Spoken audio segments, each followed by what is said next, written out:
Welcome to the Science with Attitude SWAT presentation for Suck-a-Bug.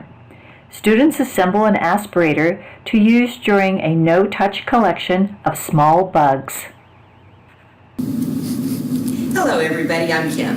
And I'm Catherine. And today we're demonstrating SWAT's Suck-a-Bug activity. It's for a lot of ages, kindergarten up through 7th grade, and it takes about an hour. This activity can be modified for many different age groups, and as with all SWAT kits, Suck-a-Bug comes with an instructor's manual that has inventory checklists, detailed lesson plans, supplemental information, and evaluation forms. So depending upon the age group of the children that you're trying to teach, this is an extremely adaptable activity.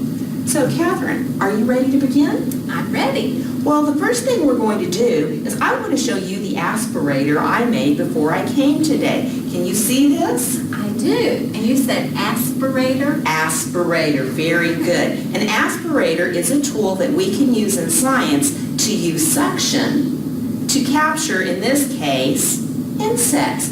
We've got 4 little insects in there. Can you see those? I do see them. Well, I didn't even have to touch the insects to capture them, and I didn't have to injure them. All I did was suck, and the bug came through and was captured in my aspirator. That's really cool. Would you like to make an aspirator? I would. Well, the SWAT kit comes with everything the instructor needs for a classroom of children to make their own aspirators. There are rubber bands, there's gauze, there are medicine bottles with the holes already punched, and there's tubing. So once again, everything the instructor needs is included in the kit. So Catherine, if you will take your medicine bottle and set it in front of you, and then take one of your pieces of tubing and cover the end of the tubing with your gauze. Okay.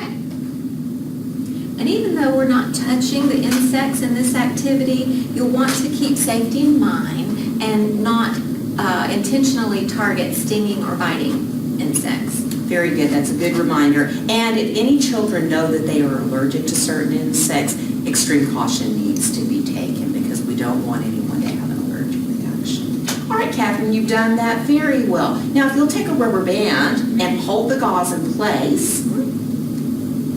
And put the rubber band over the gauze? Absolutely. Okay. Just like that. Just enough to hold it in place? That's all you need. Okay.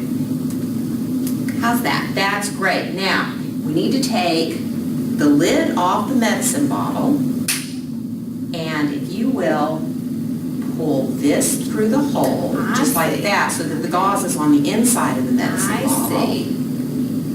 When you pull it out. Okay. There we go. There you go. And about halfway? yeah, I pull it up a little bit further because the bottle's not very deep. Oh, there we go. There you go. And now, if you'll take your other piece of tubing and pull it through as well. And so nothing on it, just the tubing Not itself. a thing on it, right. So it doesn't matter which way it goes. It doesn't matter at all. Very good. And you can adjust it after you get everything in place. Now what you're going to do is take the lid and put it back on your bottle. And again, don't worry if the tubing's a little long because you can always adjust everything. Okay. And what you're going to want to do is pull it up just a little bit so that there's room for your insects at the bottom. And now what you've got is you've got 2 pieces of tubing and you've got a little bit of space in the bottom for your insects. What you want to do is make sure that at least one of these has gauze and one does not. And the reason for that is when you suck, you don't want the bug to get sucked back into your mouth. So you're going to suck on the open end. I'm sorry, no, you're not.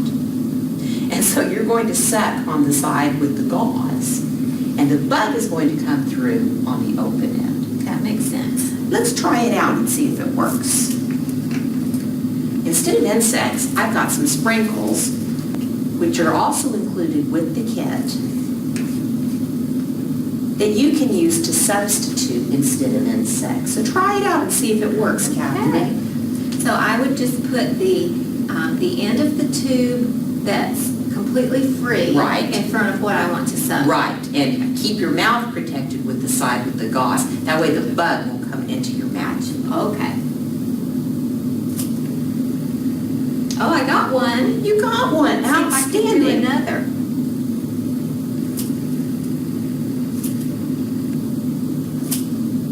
That's pretty easy. It Good works job. great. And again, you want to make sure that these aren't biting or stinging insects or anything you're allergic to. But this way, you've got now a tool that you can use with a magnifying lens to look at and observe your insects.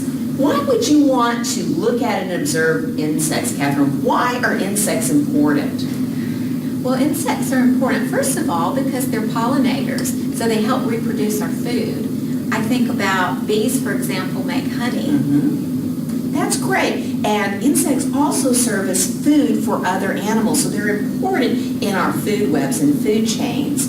Those are all reasons that we would want to study insects safely. So you've made a great aspirator today, and I'm really proud of the work you've done. That was fun. I'm glad, Catherine. Please remember that there is an inventory sheet in the notebook and that it will let you know what to replace in the kit and also give us a checklist so that we know if there's anything to replenish. Also at the end, there are evaluation forms for the instructor to fill out. Everyone, we appreciate you looking at this, and we hope that you check out many of our other SWAT activities at dcmga.com. And we will see you next time. Thanks, everyone.